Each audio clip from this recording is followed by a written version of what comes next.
Hey guys, and welcome to episode 12 of the Derby Caribbean. In this episode, we are currently sat 4th in the Premier League, so I think we did really well in them first two games. Of course, we got the draw against Stoke, and then we won the second game against Aston Villa, so a good start to the season. If you missed the last episode, of course, go back, as we did make some massive signings. I think the main ones were basically Ince, Grealish, and, of course, Lingard. So really good signings. Of course, we've got Bamford and Areola, the goalkeeper, on loan, and a few other players here and there. So, of course, heading into our first game, it is against Southampton. I think this will be a really good test as well, because Southampton, I think they signed, they did sign Jakob, so a really good defensive players, of course, Wijnaldum, Schneiderlin and Jakob. So into the first 12 minutes we go.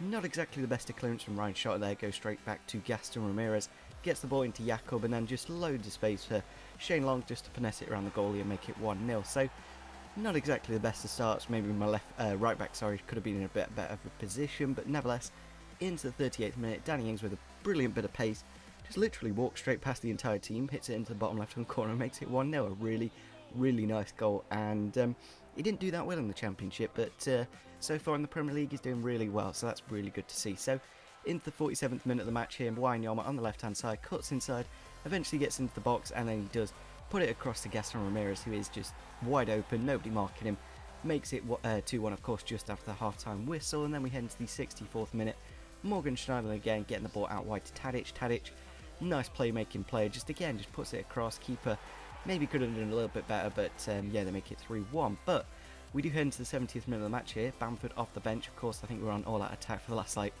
few moments. Bamford with a nice cut, hits it into the back, and it makes it 3-2. Of course he did score against us last night. If you saw that video I did late last night, that was kind of funny. So yeah, it's a bit awkward that we have got him in this team, but he's a good player. You can't think of personal things in football, you got to just get the best team that you can possibly get. So into the 78th minute, Tom Ince with a fantastic cut inside, and then smashes it into the bottom left hand corner, gets us equal at 3-3. A really good comeback, of course, after being 3-1 down.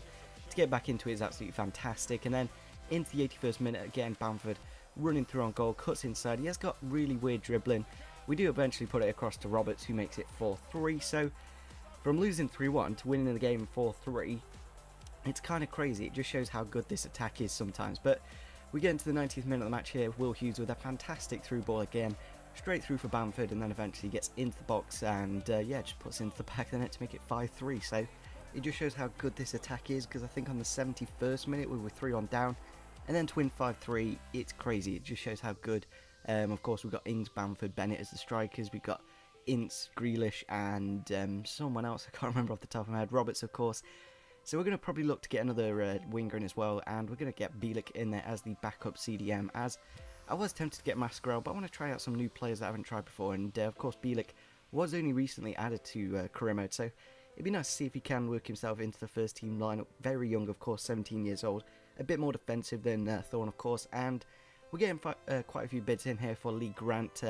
Hasn't played that many games for us, of course, and he's a very good goalkeeper, so Millwall do actually accept the 670,000 bid, and unfortunately, the rest of this episode kind of went a little bit corrupt. It came back towards the end, so the quality is actually going to drop a little bit, which is a bit of a shame, but you can still see what's happening, and we do put in a few bids here for Murphy, Brandt, and of course Jordan Ibe. Very, very good wingers, very young, and of course quite pacey, so we're going to accept Jordan Ibe and Murphy, and I don't think Brandt was going to come in the end. I think they wanted to loan him out or something like that. So yeah, I think we did a really good job in that deadline day. Of course, we got a couple of wingers in, we got the CDM in, we sold Lee Grant for 670,000. I'm just going to show off the scout report here.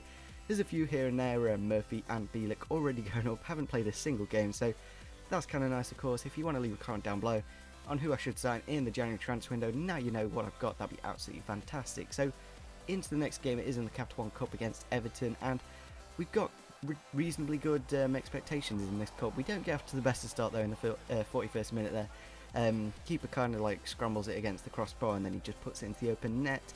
And then we head into the 50th minute of the match here, McGeady on the right hand side, chip through ball for Osman, kind of gets lucky, clashes with Albin Tozer, then he gets the ball into the back post, and McElhaney gets into the back of the net. I think it's McElhaney anyway, makes it 2-0. Then we go into the 60th minute. I don't know what it is, but we always seem to come back into games towards the end. Thomas Ince, nice ball into Danny Ings, and then nice follow up with the header to make it 2-1. So nice to get back into the game, of course, with 30 minutes left. Can we get back into this cup and get through. I could see us really getting far in this cup, and we head to the 67th minute of the match. Again, Thomas Ince on the right hand side, cuts inside, eventually does a nice bit of skill. I was tempted just to go into that space, but I wanted a few more people in the box, and that is what we did. Make it 2-2. Really good from Danny Ings, of course. I think we brought him off the bench, actually. I'm not too sure. Maybe we started with Bamford or Bennett or something, and we head to the 81st minute of the match here. Danny Ings again, picking up the ball on the halfway line. Blistering pace, just runs through. He's got plenty of stamina left.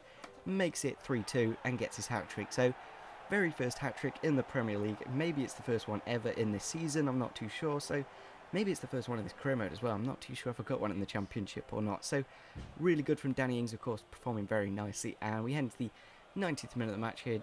Thomas Ince, just really good player. Ince and Ings seem to be my two main players at the moment that are doing really, really well. And, of course, we do get the 4-2 win in the end there. Really nice result against Everton, a very, very tough team. So, heading into the European Championships with England, we're playing against Romania, and they don't have exactly get off to the best of starts. Maxim, I think he gets another yellow card and gets sent off. So, I was kind of confident in this game. We do actually get a goal here in the 40th minute of the match. Daniel Sturridge, fantastic bit of dribbling and bit of luck. Maybe it went through a player's legs and makes it 1-0. A nice finish, of course, with the outside of the foot. But unfortunately, we go into the second half of the game in the 58th minute. Really strong play this number 10, Stan Dua, something, whatever his name is. Gets the ball into the box. Not too sure why it controlled late, and Baines like, give me Gary Cahill, clear the ball every day of the week. No, I'll give you like 5'8" left back. So a little bit unfortunate, of course, and that is how the game does end. So not exactly the best of results, especially against Romania, but we are still top 2 in the European Championships, and if we could get a nice win against Ireland, that would be quite nice, of course. I'm not too sure if Hendrick or maybe Keogh, a former Derby player, of course, now that we did sell him in the previous January transfer window. So the quality did actually come back for this final game, so that's kind of lucky. And we get into the 15th minute of the match. Walcott, really nice finesse shot into the bottom right corner, makes it 1-0, a very good start to the game. And then we go into the 26th minute, Rooney on the edge of the box, just trying to make a bit of space, eventually gets into a dangerous area to hit it into the back of the net to make it 2-0, sorry. So yeah, Rooney's a really nice player in the centre attacking mid position. At striker, he doesn't quite get into the right positions, but bring it from deep and get a nice goal, that's what he can do. So Stephen Ireland there, just throw in, no one really marking him. I think Rooney was actually the closest man to him, and makes it 2-1. So getting themselves back into the game, but we do quickly reply. Theo Walcott, blistering pace, goes through the defence, just goes past the keeper with a nice bit of dribbling, makes it 3-1. So Ireland did actually get a player sent off as well, so that, again, maybe it did hinder us in a way, because when I do play against 10 men, I seem to struggle quite a bit, and we kind of did the opposite in this game. I think we did quite well. Sterling here cuts inside, gets a little bit lucky, Lallana off the bench, finesses it into the bottom left-hand corner, makes it 4-1, and then a chip-through ball for Daniel Sturridge, runs onto it, eventually gets into an area to pass it across to Rodriguez, makes it 5-1, so a really, really good result, I think. Against Republic of Ireland, I think in real life, maybe we wouldn't do as well as this. I think a 5-1 win is quite big, but nevertheless, if you did enjoy this episode, leave a comment down below. Of course, I am in the January transfer window now at the moment, so want to know what you guys want to see, of course, and yeah, subscribe if you're on the channel, and see you soon. Bye.